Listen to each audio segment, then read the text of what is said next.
It's the weekend. You're thinking of a good me time with yourself. No stress, it's the day to relax. Suddenly, your driver calls you. Your car needs a repair. The total?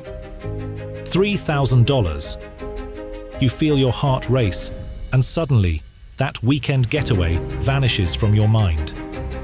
Now, imagine this happens on top of an unexpected medical bill, or worse, the loss of a job. What do you do? How do you cope when life throws you one of these curveballs? That's where an emergency fund comes into play. In today's video, we'll cover why you need an emergency fund, and more importantly, we'll walk you through the steps to build one, no matter where you are financially.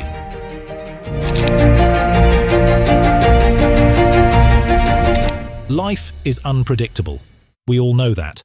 But most of us think, it won't happen to me until it does. An emergency fund acts like a financial cushion, a safety net that catches you when things fall apart. Now, let's think about what an emergency fund isn't. It's not your vacation savings. It's not the money you're putting aside for a new phone or a fancy dinner.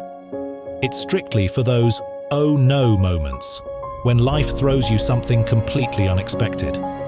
Let's break it down further. Car repairs? That's an emergency. Medical bills? Definitely an emergency. Job loss? The ultimate emergency. Without an emergency fund, you're left to scramble. Credit cards, payday loans, borrowing from friends or family. And we all know that can lead to stress, debt, and long-term financial strain. So, what does this all mean for you? Well, if you've ever had to make tough financial decisions under pressure, you're not alone. But it doesn't have to be that way. Having an emergency fund can transform the way you handle these challenges.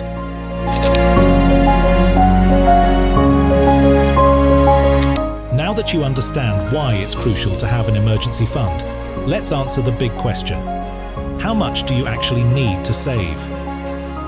The general rule of thumb is to have 3 to 6 months' worth of living expenses set aside. That means enough to cover your rent or mortgage, utilities, food, and any necessary bills. But let's be real, it can sound intimidating to save thousands of dollars, especially if you're just starting out. Don't worry, you don't need to have it all saved up overnight. It's about progress, not perfection. Start with a smaller goal, say $500 to $1,000. This is your starter emergency fund, and it's perfect for handling smaller financial surprises, like a flat tire or a sudden vet bill.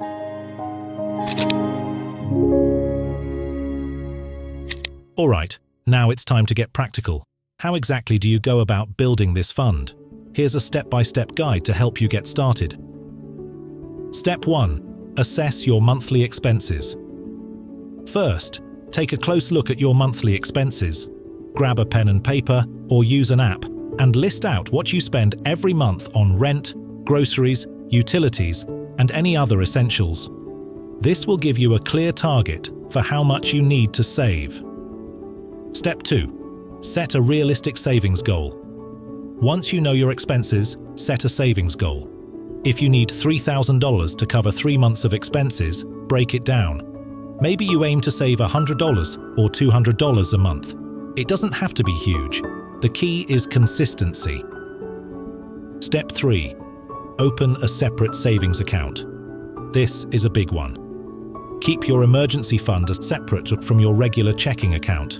You don't want to be tempted to dip into it for non-emergencies. Open a high-interest savings account if possible. This way, your money can quietly grow while you focus on your goal. Step 4. Automate your savings. Automation is your best friend. Set up an automatic transfer to your emergency fund each time you get paid. Even if it's just $25 or $50, it'll add up over time. You won't even miss it. Step 5. Cut back on non-essentials. We all love treating ourselves, but if you're serious about building an emergency fund, it might be time to cut back on those little luxuries, at least for now. Do you really need that daily coffee run or the streaming service you never use? Small sacrifices can lead to big results. Step 6. Track your progress. Finally, track your progress. Seeing that emergency fund grow can be incredibly motivating. Celebrate the small wins. Every dollar saved is one step closer to peace of mind.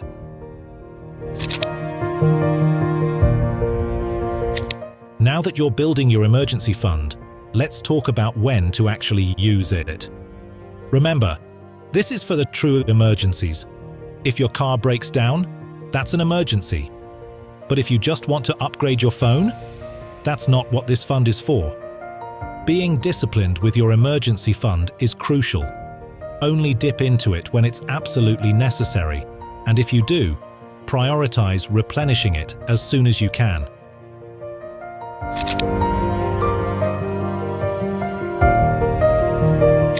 Building an emergency fund isn't just about having money in the bank. It's about peace of mind. It's about knowing that when life throws you an unexpected challenge, you're ready for it. You don't have to stress, panic, or go into debt. You have a safety net. So, start today. Even if you can only set aside a small amount, you're still making progress. Your future self will thank you. If you found this video helpful, make sure to like, subscribe, and share it with someone who could use a little financial peace of mind. And remember, no matter where you are right now, you can build an emergency fund. Take that first step today.